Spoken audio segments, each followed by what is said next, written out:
Me voy de vacaciones.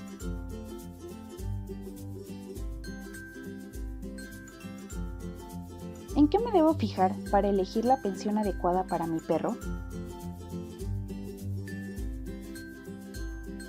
1. Visita las instalaciones antes para asegurarte que sean 100% seguras.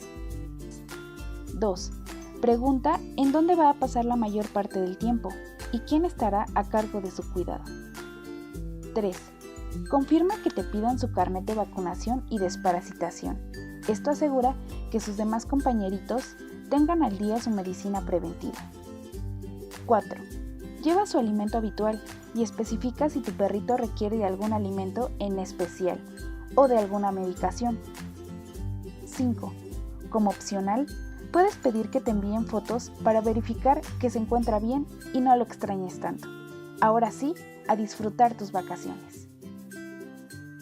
Para mayor información, te invitamos a conocer nuestras redes sociales o bien visita nuestra tienda física. Marilú, Veterinaria y Spa.